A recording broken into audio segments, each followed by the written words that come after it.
was going on. So anyhow, we took off and started with the other ships and things on the campaign that we was on. And we fired on Iwo Jima, Tarawa. We hit all the islands and everything.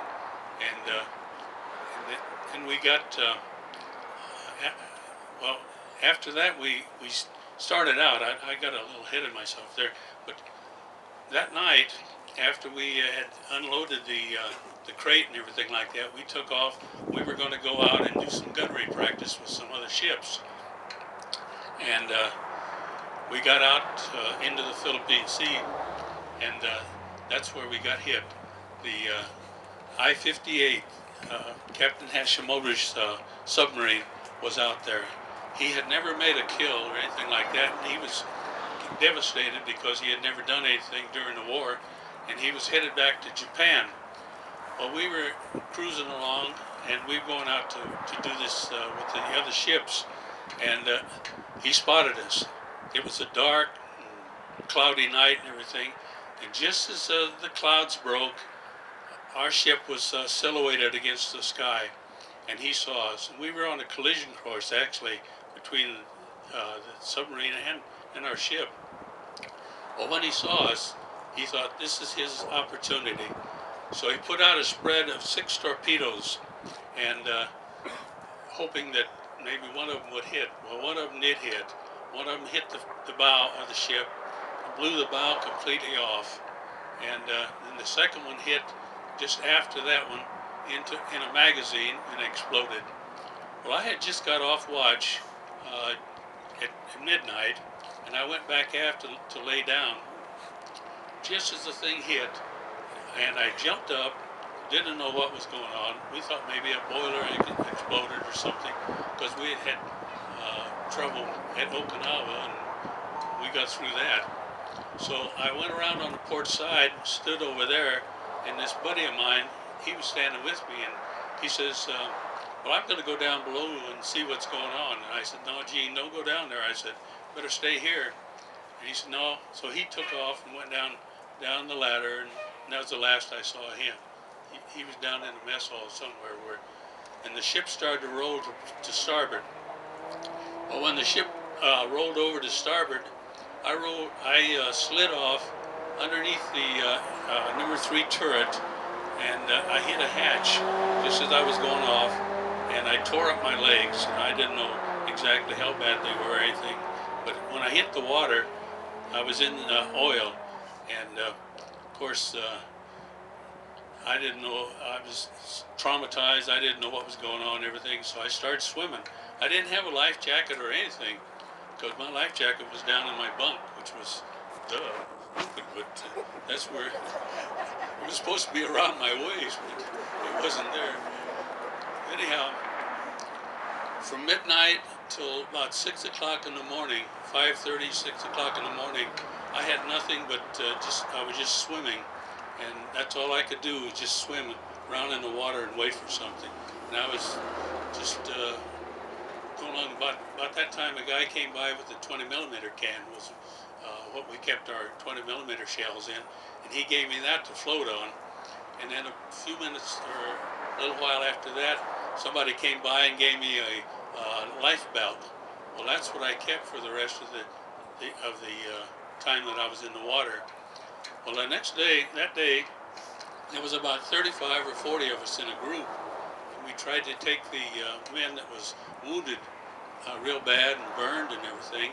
We took them and we put them in a circle and tied our life jackets around and tried to keep them inside there.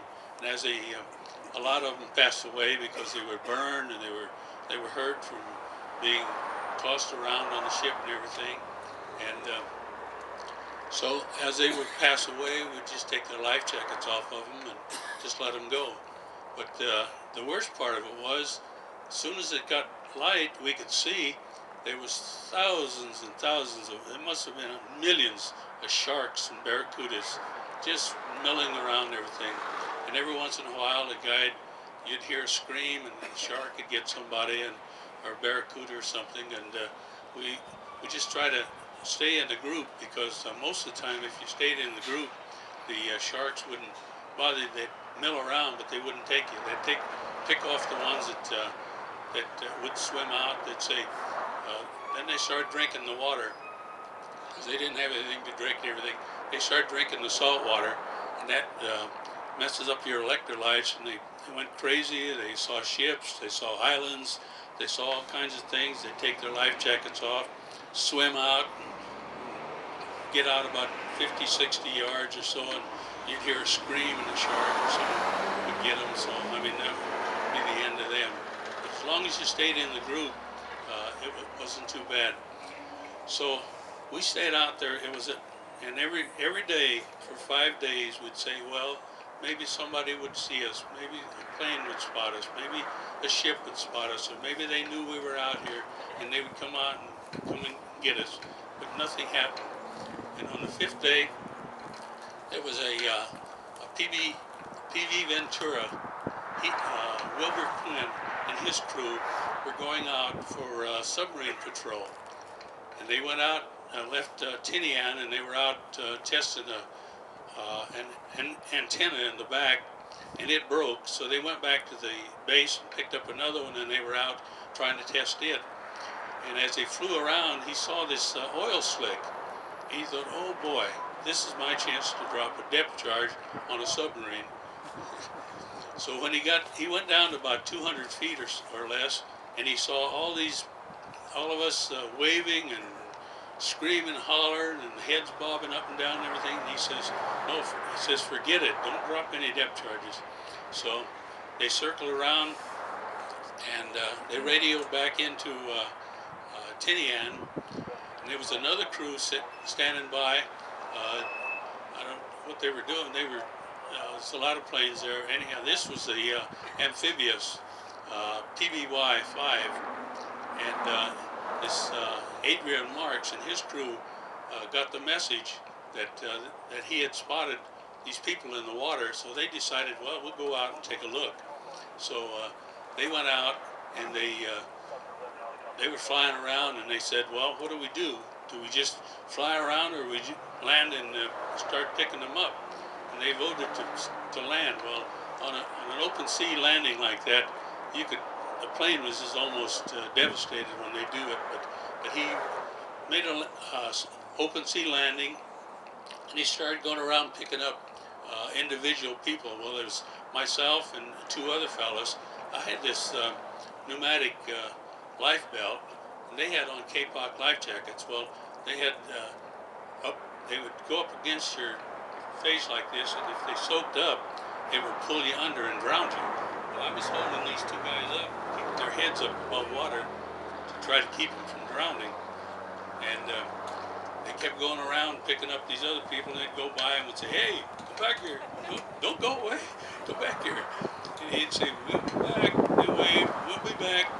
So the 3rd time they went around, they stopped and picked us up, the 3 of us. Well, they had 52 men aboard that airplane, which was only supposed to hold about 5 men. And so Lieutenant Marks, he says, I don't know what to do. He says, I'll tell you what. He says, you guys crawl out on the wing. Do what? He says, crawl out on the wing. And I said, okay.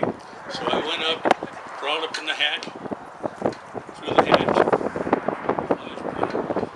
and crawled out on the wing. And I was way out on the left wing, clear on the tip, hanging on. And then other guys came out. We loaded both wings with men, and then the other was that was inside the plane, and we just floated around. Of course, we couldn't take off or anything, and we were covered with oil. We were just, I mean, miserable with, and so in the meantime, they had radioed that any ship in the area would come and for rescue. So the first ship that came was the USS Cecil Doyle, and they lowered some lifeboats, and they came over to the plane. Well, they unloaded all of us off of the plane and took us over to the Cecil Doyle, and took us up there, and they scrubbed us all down and got us all cleaned up and put us in sacks and everything. We were laying there, and next thing we heard was boom, boom, boom. What in the world's going on? And we come to find out that the Lieutenant Marks asked the captain of the ship to sink the PBY because it was a mess. Had holes punched in the wings and it was all covered with oil and everything. So they didn't want anybody to get a hold of it, the enemy or anything. So they sunk it.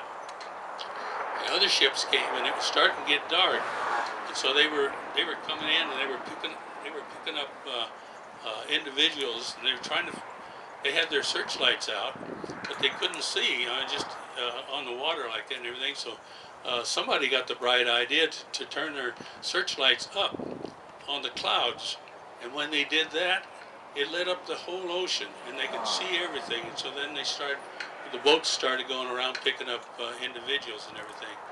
And so there was a whole bunch of different ships out there picking the individuals up and everything. And we were aboard the Cecil Doyle. So they took us over to Peleliu and put us in the hospital on Peleliu Island. And we stayed there overnight, and the next morning, the USS Tranquility, a hospital ship, came in, and they transferred us from the hospital to the hospital ship. I tell everybody I could serve on that thing for 100 years. I mean, it was beautiful. But they took us, and after that they took us to Guam and took us over there and put us in the Base 18 hospital over there. It was a submarine rest camp, a hospital, and so we stayed over there in the hospital. The ones of us that was injured, we stayed over there a month, and the other ones were at the base. And after that, they decided, well, they got to get us back to the States. So the captain said, incidentally, the captain was on a raft, he and some others, and they were rescued also. And so they said, well, we'll get back to the States. He says, I want anything that's going back to the States, my men to be aboard that plane or ship or whatever. And everything was going toward Japan, for the invasion of Japan. But anyhow, this little aircraft carrier came into port there at Guam, and he says, I want my men on that. They said, well, there isn't enough room for them. He said, I don't care. He says, take off 317 men and put my men on there. He said, well, we can't. Yes, you do. He says, my men's going to have to go back to the States. So they took off 317 High Point men that was coming back to the States to be discharged. And they weren't very happy about that. I don't know how many names we heard, but anyhow, we came back to the States on this USS Hollandia, the little aircraft carrier, and they unloaded us out. We pulled into San Diego. They took us, put us on buses, run us all around the city, and gave us kind of a tour and everything like that. Took us back to the docks and said, okay, here, you got 30 days leave and so many days traveling time. Well, the guys that lived back east and the other places, they got 30 days and maybe 15 or 20 days traveling time.